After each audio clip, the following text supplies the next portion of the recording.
दोस्तों, मुगल सल्तनत की गिनती भारत के इतिहास की सबसे ताकतवर सल्तनतों में की जाती है। मुगल सल्तनत ने लगभग हमारे देश भारत पर 300 साल से भी ज्यादा राज किया था। मगर अफसोस की बात ये है कि मुगल सल्तनत के कुछ बादशाहों को छोड़कर ज्यादातर बादशाह या तो सुस्त हुआ करते थे या फिर अय्याश हुआ करते थे।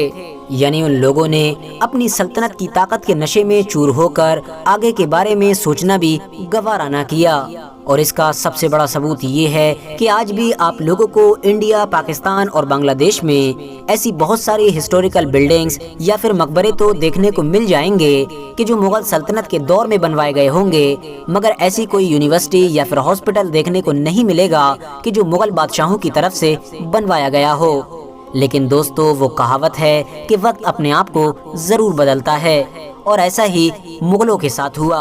पूरी दुनिया ने देखा कि जब 1857 में मुगल सल्तनत खत्म हुई तो मालो दौलत के बीच रहने वाले मुगलों को भी अब गरीबी में जिंदगी गुजारने पर मजबूर होना पड़ा। महलों में रहने वाले लोग झोपड़ियों में रहने पर मजबूर हो गए थे। यहाँ तक कि मुगलों की कुछ औलादें तो ऐसी भी थीं कि जो 2 वक्त की रोटी के लिए भी मोहताज हो गई थीं, और इसके लिए उन लोगों को भीख मांगने पर भी मजबूर होना पड़ा था। फिलहाल दोस्तों, आज की हमारी इस वीडियो का टॉपिक भी हमारी दुनिया का एक ऐसा ही मुफलिस और मजलूम इंसान है कि जो रिश्ते में मुगल सल्तनत के आखिरी बादशाह यानी बहादुर शाह जफर का सगा परपोता था। बहादुर शाह जफर के परपोते की ये कहानी जितनी ज्यादा अफसोसनाक और दिलचस्प है, उससे कहीं ज्यादा इबरतनाक भी है। आपको बताते चलें कि बहादुर शाह जफर के बहुत सारे बेटे थे, और फिर उन बेटों में से भी कुछ बेटों की बहुत सारी औलादें थीं। हालांकि 1857 में जब मुगल सल्तनत खत्म हुई तो बहादुर शाह जफर के ज्यादातर बेटों को अंग्रेजों की तरफ से कत्ल कर दिया गया था। मगर जाहिर है उनके कुछ बेटे और बेटों की औलादें तो अभी बाकी रह गई थीं।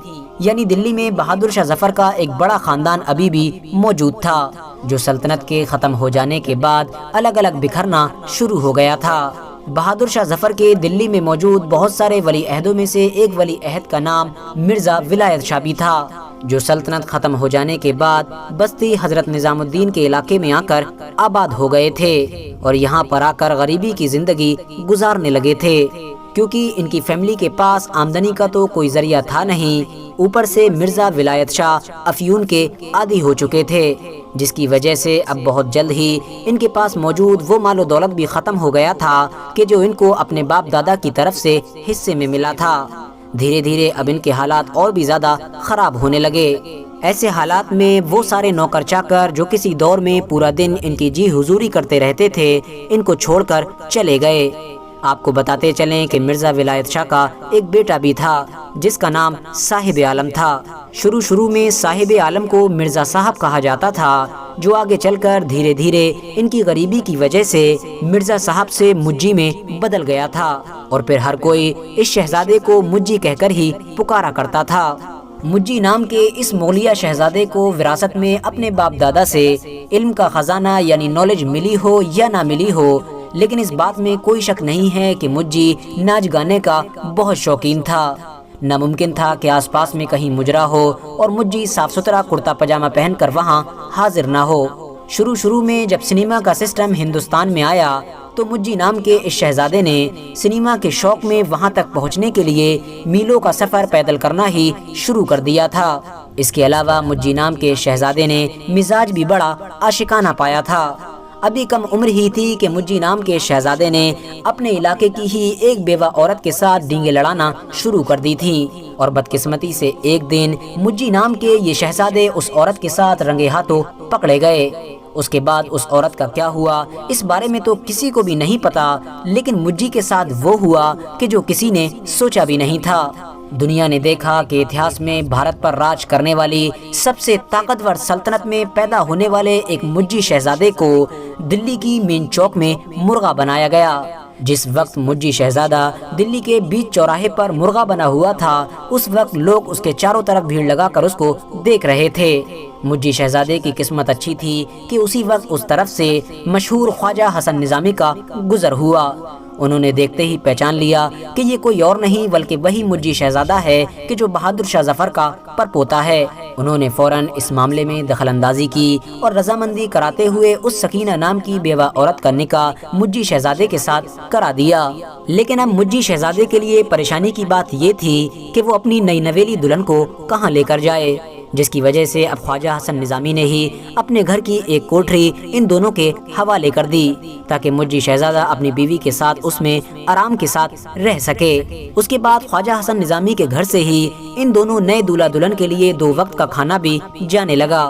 دھیرے دھیرے مجی شہزادے نے اب خواجہ حسن نظامی کے گھر سودا وغیرہ لانے کا کام سنبھال لیا، یعنی وہ ان کے گھر کا نوکر بن گیا۔ اس کے بعد کچھ دنوں کے اندر ہی مجی شہزادے نے اپنی بیوی سے اچھی طرح سے کھانا بنانا بھی سیکھ لیا تھا، جس کی وجہ سے اب یہ خواجہ حسن نظامی کے گھر سودا وغیرہ لانے والے ایک معمولی نوکر سے اوپر اٹھ کر خواجہ حسن نظامی کا باورچی بن گیا، یعنی ان کا خانسامہ بن گیا اور ان کے لیے ہر وقت کا کھانا بنانے لگا۔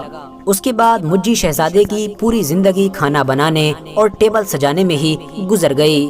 حیرانی کی بات یہ ہے کہ مجی شہزادے کو کبھی بھی اس بات کا احساس نہیں ہوا کرتا تھا کہ وہ کسی دور میں کیا ہوا کرتے تھے اور اب کیا ہو چکے ہیں۔ ایک بار کی بات ہے کہ ایسٹن براؤن نام کا ایک انگلش رائٹر خواجہ حسن نظامی کے گھر آیا تو خواجہ حسن نظامی نے اس کو اپنے باورچی یعنی شہزادے مجی سے ملایا اور اس رائٹر کو بتایا کہ یہ بہادر شاہ ظفر کا پرپوتا ہے۔ ساتھ ہی ساتھ اس انگریز رائٹر کو بتایا کہ میں اس کو ایک بار اپنے ساتھ رنگون میں موجود بہادر شاہ ظفر کی قبر پر لے گیا تھا، جہاں پر میں نے جا کر فاتحہ پڑھی، مگر مجھے حیرانی ہوئی کہ بہادر شاہ ظفر کی نسل میں پیدا ہونے والے اس مجی شہزادے کو ذرہ برابر بھی اس بات کا احساس نہیں ہوا کہ یہ اس کے دادا کی قبر ہے، اور نہ ہی اس نے وہاں پر فاتحہ پڑھی اور نہ ہی وہاں پر اس کی آنکھ سے ایک آنسو نکلا۔ دوستو، خواجہ حسن نظامی کی اس بات پر اس انگریز رائٹر کا ریئیکشن جو بھی رہا ہو، مگر حیرانی کی بات یہ ہے کہ بار بار یاد دلانے کے باوجود بھی مجی شہزادے کو یہ یاد نہیں آیا کرتا تھا کہ آخر وہ کسی دور میں کیا ہوا کرتا تھا۔ مجی نام کا یہ شہزادہ کبھی بھی اپنے بچوں کو خواجہ حسن نظامی کے بچوں کے ساتھ یا پھر خواجہ حسن نظامی کے گھر پر آئے ہوئے اعلیٰ مہمانوں کے بچوں کے ساتھ نہیں کھیلنے دیا کرتا تھا۔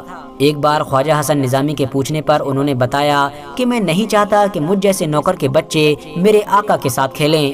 آپ کو بتاتے چلیں کہ مجی نام کے یہ شہزادے ہمیشہ اپنی نوکری میں مگن رہا کرتے تھے۔